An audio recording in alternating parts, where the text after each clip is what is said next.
He thought destroying her would be simple. Just another quiet woman he could erase with a signature and a smile.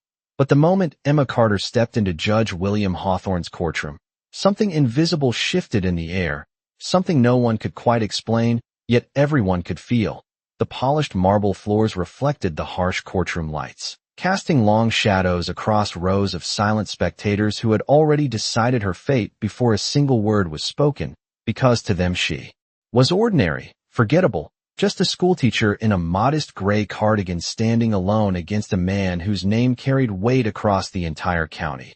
Hawthorne adjusted his robe with practiced authority, his expression calm, but his eyes sharp with quiet calculation, the kind of look that came from years of controlling outcomes without ever appearing to try.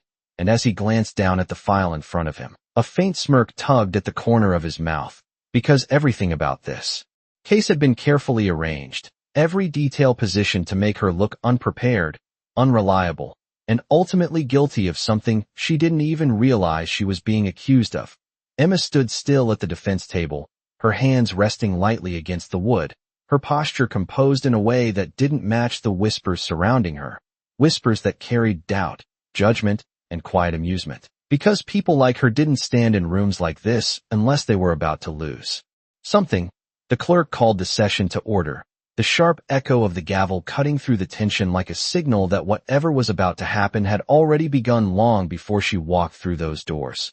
Hawthorne leaned forward slightly, his voice smooth, controlled, almost polite as he began outlining the charges, each word carefully chosen, each sentence building a narrative that painted Emma as careless, irresponsible, someone who had stepped out of line and needed to be reminded of her place. A few people in the gallery exchanged knowing glances, already convinced they were watching a predictable outcome unfold. But Emma didn't react the way they expected. She didn't interrupt, didn't argue, didn't even look surprised. Instead she listened, her eyes steady, her expression unreadable, as if she were measuring something far deeper than the accusations themselves. And that was the moment the first crack appeared, so small no one noticed it yet, because Hawthorne paused. Just a fraction longer than necessary, his gaze narrowing ever so slightly as if trying to place a detail that didn't quite fit. He continued, of course, because men like him always did, but the rhythm had changed, just enough to shift the energy in the room. Emma slowly lifted her eyes to meet his, calm, unwavering, and when she finally spoke, her voice was quiet but carried with a precision that didn't belong to someone out of their depth, a single sentence, carefully structured, directed not at the accusations, but at the foundation beneath them. And in that instant, the courtroom didn't just hear her. It felt her presence for the first time. The murmurs faded, the air tightened, and somewhere between her first words and the silence that followed, it became clear that Judge Hawthorne hadn't just called a simple woman to stand trial. He had invited the one person who could unravel everything. The silence did not break immediately. It stretched, thick and heavy, as if the entire courtroom was holding its breath, unsure of what had just shifted but certain that something had, because Emma Carter was no longer standing there like a woman caught in someone else's narrative. She stood like someone who understood it better than the person who wrote it. Judge Hawthorne's fingers tapped once against the edge of his bench, a small, controlled movement, but one that did not go unnoticed by those who had spent years watching him command absolute certainty in every case. And yet now there was hesitation, faint but real, flickering beneath the surface. Emma lowered her gaze briefly, not in submission, but in focus, as though she were aligning pieces that had already been arranged long before this moment. And when she looked up again, her eyes were steady, calm, and impossibly clear. She asked for permission to review the documentation submitted against her, her tone respectful, measured, but carrying an undercurrent of quiet authority that did not match her appearance. And for a second, just a second, Hawthorne considered denying it, not because he had reason, but because something instinctive told him that granting her space to speak might not end the way he intended. But the room was watching, and men like him did not step back in front of an audience, so he nodded, a short, controlled gesture, signaling for the clerk to hand over the file. Emma accepted it with both hands, her movements deliberate, almost slow, as though she were allowing every second to settle into the room. And as pages turned, The faint sound of paper seemed louder than it should have been, echoing in the stillness. She did not rush, did not fumble, did not search. She read as if she already knew where everything was. As if the structure of the argument had revealed itself to her before she even touched the file, a murmur threatened to rise from the gallery but died quickly when she spoke again, this time not asking, but clarifying, pointing to a detail so precise that even the clerk leaned forward, unsure if he had heard correctly. It was a small inconsistency, almost invisible, buried within the language of the report, the kind of detail that would pass unnoticed to anyone not trained to look for it. But once spoken, it could not be ignored. Hawthorne's expression remained composed, but his eyes sharpened, tracking her words with a focus that had replaced his earlier confidence. Emma continued, her voice steady, building not with emotion but with logic, connecting one detail to another, each step tightening the space around the narrative that had been constructed against her. It was not loud, not dramatic, but it was precise, and precision was far more dangerous in a room built on procedure. The spectators who had once leaned back in quiet judgment now found themselves leaning forward, drawn in by something they did not expect to witness, because this was no longer a simple defense. This was a dismantling, slow and methodical. And then Emma paused, just long enough for the weight of what she had revealed to settle fully into the room, her fingers resting lightly on the edge of the table, her posture unchanged, but her presence undeniable. She lifted her eyes once more toward the bench, and in that moment, Judge Hawthorne understood something he had not anticipated, not fully, not until now, that the case he believed he controlled was no longer moving in the direction he had designed, and for the first time, the room did not feel like his anymore. What happened next was not loud, not dramatic, but it carried a weight that pressed against every corner of the courtroom, because Emma Carter did not raise her voice, she did not rush, she simply turned one page, then another, and with each motion, the structure that had been built against her began to show fractures that could no longer be ignored. She lifted a single document slightly, just enough for the light to catch the ink, and calmly pointed out a discrepancy in the timeline. A detail so subtle it would have passed unnoticed by anyone who had not spent years understanding how truth could be hidden inside technical language. A clerk shifted in his seat, glancing down at his own copy as if hoping to find an explanation that would restore the balance. But there was none. Judge Hawthorne leaned back slightly, his posture still composed, but his stillness now carried tension rather than control, his eyes narrowing as Emma continued, connecting the timeline to a second inconsistency, then a third, each one precise, each one undeniable once spoken aloud. The air in the room changed, no longer filled with quiet judgment toward her, but with something sharper, something uncertain. As people began to realize they were no longer watching a predictable outcome, they were witnessing something unravel in real time. Emma did not look at the gallery. She did not acknowledge the shifting energy.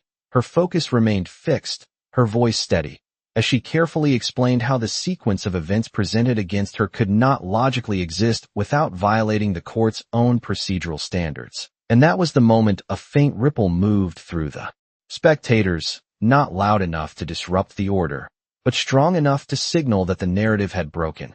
Hawthorne's fingers tightened slightly against the edge of the bench, a movement so small it might have gone unnoticed before, but now every detail carried meaning. Every pause stretched longer than it should have. Emma placed the document back down, aligning it perfectly with the others, her composure unshaken. And then she asked a question, not directed at the accusation, but at the origin of the documentation itself, a question that did not accuse, did not challenge directly, but exposed the absence of something that should have been there all along. The courtroom fell into a deeper silence, the kind that settles when people begin to understand that the foundation beneath them is not as solid as they believed. The clerk hesitated before responding, his voice less certain than before, and in that hesitation, the shift became undeniable. Emma did not press. She did not need to. She simply allowed the moment to exist, allowed the gap to widen on its own, and in doing so, she revealed something far more powerful than contradiction. She revealed control. Hawthorne's gaze remained fixed on her now, no longer dismissive, no longer certain, but calculating in a different way, as if reassessing a situation that had moved beyond his expectations. And then Emma spoke again, her tone unchanged, her words deliberate, guiding the room step by step toward a realization that had been hidden in plain sight. And as the final connection settled into place, the weight of it pressed down on everyone present, because it was no longer a question of whether the case against her was flawed. It was a question of how it had been allowed to exist at all. And in that quiet, irreversible moment, the balance of power shifted completely, leaving Judge Hawthorne facing something he had not prepared for. Not resistance, not emotion, but truth, clear, structured, and impossible to ignore. The shift did not explode. It deepened, settling into the room like a truth that refused to be pushed back into silence. And for the first time since the proceedings began, Judge Hawthorne did not immediately speak. He paused, his gaze fixed on Emma Carter, as though trying to measure the distance between what he believed and what was now unfolding in front of him.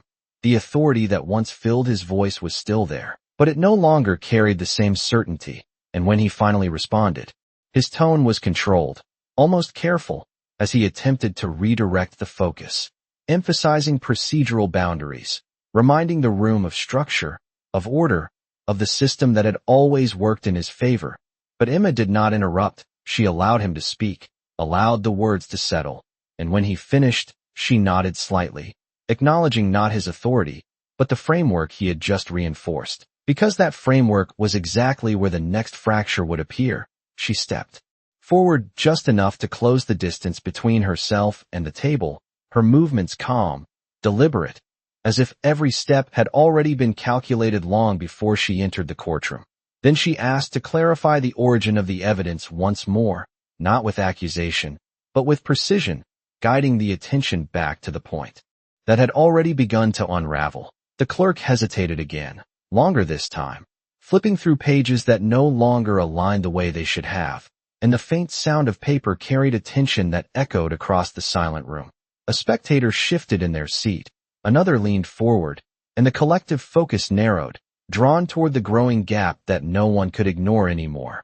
Emma's voice remained steady, but there was something sharper beneath it now, not emotion, not anger, but clarity, the kind that does not need to rise in volume to take control. She pointed out that the documentation lacked a proper chain of verification, a requirement so fundamental that its absence could not be dismissed as oversight. And as the words settled, the implication spread quietly through the room, because this was no longer about her defense. It was about the integrity of the process itself. Hawthorne's expression tightened, not visibly to the untrained eye, but enough that those closest to the bench felt it, a subtle shift in posture, a slight narrowing of his gaze, as if the control he had held so effortlessly was beginning to slip through something he could not immediately contain. He attempted to respond again, to reframe the discussion, but this time the rhythm was different, the pauses longer, the transitions less seamless, and for the first time, his words did not fully anchor the room the way they once had. Emma did not press harder. She did not need to. She simply placed one more piece into position, asking a final question about authorization, about who had validated the report before it reached the courtroom. And when no immediate answer came, the silence that followed was no longer passive. It was decisive. The room understood, even before it was spoken, that something essential was missing, something that should have been unquestionable, and in that realization, the balance shifted beyond recovery. Emma stood still, her presence calm, grounded, as if she had never been out of place to begin with, and across from her, Judge Hawthorne remained seated, but no longer elevated in the way he had been at the start, because authority built on assumption had just met something far more stable, something that did not need power to exist, only truth, and the room, now fully awake, was no longer waiting for him to lead, it was waiting to see how he would respond to losing control. By now, the courtroom no longer felt like a place where a single voice controlled the outcome. It felt like a space balancing on the edge of something irreversible, and Judge Hawthorne knew it, even if he refused to show it fully.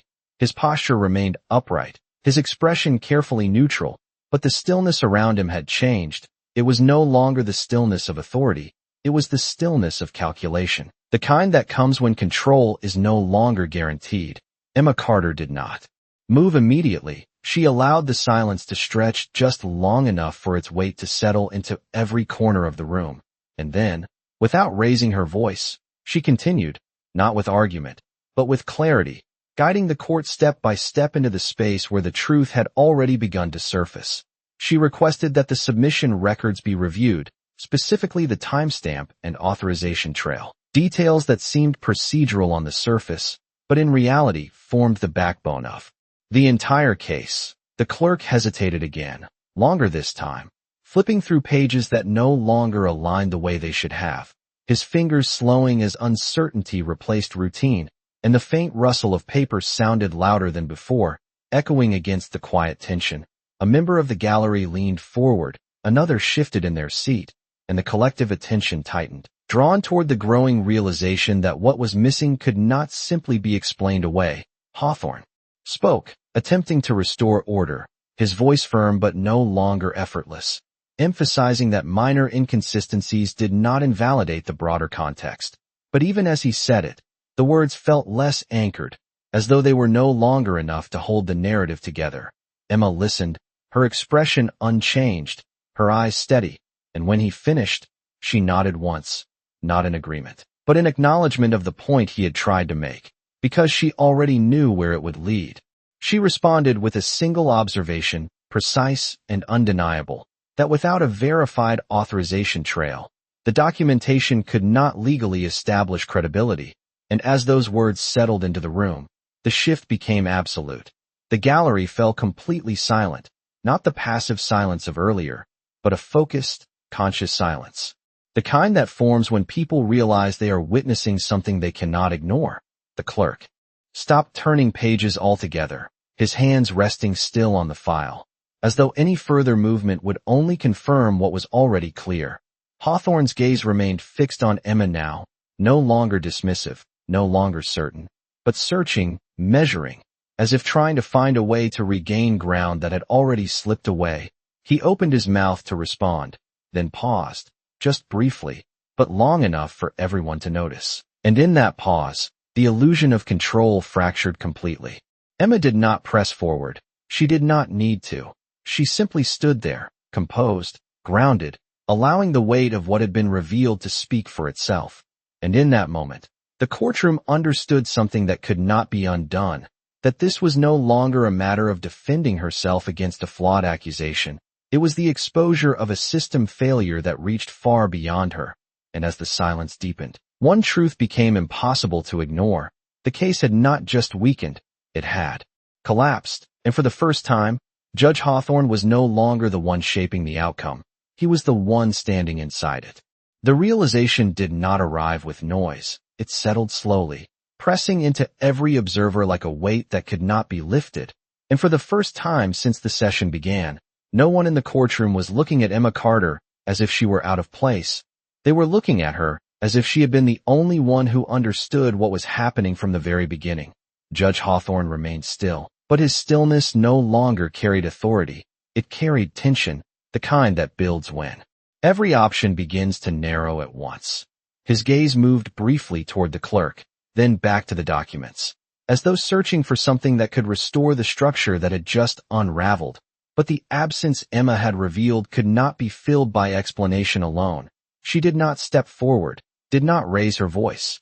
She simply continued, her tone unchanged, guiding the room toward the next layer, the one that had remained hidden beneath the procedural surface. She pointed out that, without a verified origin, the documentation not only lacked credibility, it called into question the process by which it had entered the court at all.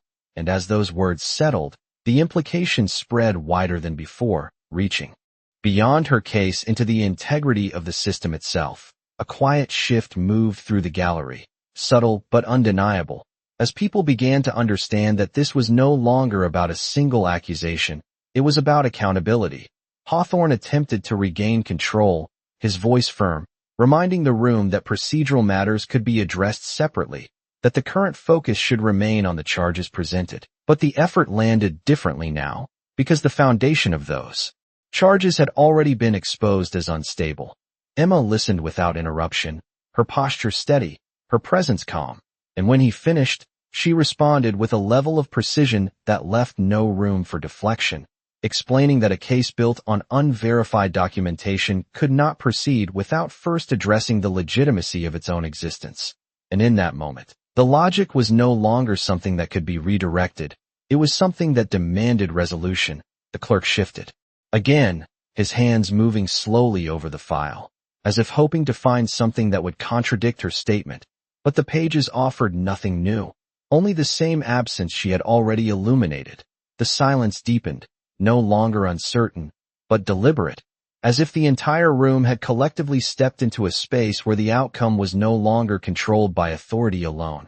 Hawthorne's expression remained composed, but the pause before his next words stretched longer than before, long enough for every person present to recognize that the balance had changed permanently. Emma did not push further. She did not need to. She simply held her position, allowing the weight of her argument to remain exactly where it was, undeniable and complete. And in that stillness, something final settled into place, a quiet understanding that the case could not move forward as it had been designed, that the narrative constructed against her had not just weakened, it had been dismantled at its core. And as Judge Hawthorne sat there, facing a reality he could not easily reshape, the courtroom no longer waited for him to lead. It waited to see whether he would acknowledge what had already become clear to everyone else, that control, once absolute, had slipped beyond his reach and would not return. The moment no longer belonged to authority, it belonged to truth, and everyone in the courtroom could feel it settling into place with a quiet certainty that could not be reversed. Emma Carter stood exactly where she had been from the beginning, but the way the room saw her had changed completely, no longer as someone defending herself, but as someone revealing what had been hidden in plain sight all along. Judge Hawthorne remained seated, his posture still composed, but the subtle tension in his expression now impossible to conceal, because every attempt to regain control had only made the absence more visible, more undeniable. The clerk cleared his throat softly, glancing between the documents and the bench, as if waiting for direction that no longer came as easily as before. Emma did not rush to fill the silence. She let it expand, let the weight of the unanswered questions press forward, because silence, when placed correctly, could speak louder than any argument. Then she moved, not dramatically, but with quiet intention, sliding one final document forward. A procedural reference that outlined the exact requirements for evidence validation, something so standard it was rarely questioned, and that was precisely why its absence mattered. Her voice followed, calm and measured, as she explained not just what was missing, but what should have been present, step by step, leaving no space for interpretation, no room for redirection. The spectators leaned in without realizing it, drawn into the clarity of her reasoning, because this was no longer complex, it was undeniable. Hawthorne's eyes tracked the document, his expression tightening just enough to reveal what words could not, that the structure he had relied on was no longer holding. He spoke again, but this time the authority in his voice felt thinner, less grounded, as he attempted to reframe the issue as a technical oversight, something procedural, something that could be corrected without consequence. But Emma did not challenge him directly. She simply asked one final question, quiet, precise, directed not at the argument, but at the responsibility behind it, asking who had reviewed and approved the documentation before it reached the courtroom. And when that question settled into the air, the effect was immediate. The clerk hesitated, his eyes dropping to the file, then lifting again toward the bench, uncertainty replacing routine, and in that hesitation, the answer revealed itself without a word. The courtroom fell completely still, not waiting anymore, but understanding. Emma stepped back slightly, her hands resting calmly at her sides, her role fulfilled not through force, but through clarity, because she had not needed to overpower the system. She had only needed to expose where it had failed itself. Hawthorne did not respond immediately, and that pause, longer than any before it, carried a weight that confirmed what everyone already knew, that the control he once held had shifted beyond recovery. And in that quiet, undeniable moment, the courtroom no longer belonged to the one who held authority. It belonged to the one who understood it, and Emma Carter had just proven that understanding would always outlast power. No one spoke, because there was nothing left to say that had not already been revealed. And yet the weight of the moment demanded an answer, not from Emma Carter, but from the man who had once controlled everything in that room. Judge Hawthorne sat motionless, his gaze fixed on the documents before him. But it was clear now that he was no longer reading them. He was confronting what they represented, a structure he had trusted, a process he had relied on, now standing exposed under a clarity he could not dismiss. The silence stretched, longer than any before, until it became its own kind of verdict, one that echoed louder than any ruling he could deliver. Emma remained still, her presence calm, grounded, her role complete not because she had defeated anything, but because she had revealed everything. The clerk shifted again, his voice uncertain as he finally spoke, asking for direction, and in that question, simple as it was, the shift became final, because the room was no longer waiting for control, it was waiting for accountability. Hawthorne inhaled slowly, the movement subtle but visible, and when he finally spoke, his voice carried a different weight, not the effortless authority from before, but something heavier, more deliberate, as though each word had to pass through a truth he could no longer avoid. He acknowledged the inconsistency, first carefully, then more clearly, stating that the documentation lacked the required verification to proceed under proper legal standards, and as those words settled into the room, the effect was immediate, not explosive, but absolute. The gallery remained silent, but the silence had changed. It was no longer tense, it was resolved. Emma lowered her gaze briefly, not in submission, but in quiet acknowledgement, because the outcome had never been about winning. It had been about restoring what should have been clear from the beginning. Hawthorne continued, his tone steady but no longer elevated, explaining that the case, as presented, could not move forward, that it required review, correction, and accountability before any further action could be taken. And in that statement, the narrative that had once surrounded Emma collapsed completely, not through force, but through its own absence of truth.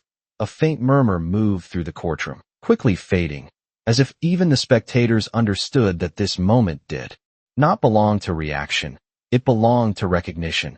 Emma stepped back slightly, her posture unchanged, her expression composed, as though she had never been out of place to begin with, and in many ways, she had not.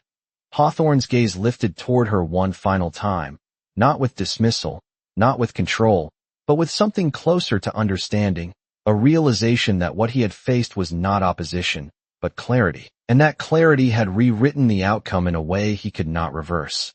The gavel came down, not with dominance, but with finality, marking the end of a case that had never truly stood on solid ground.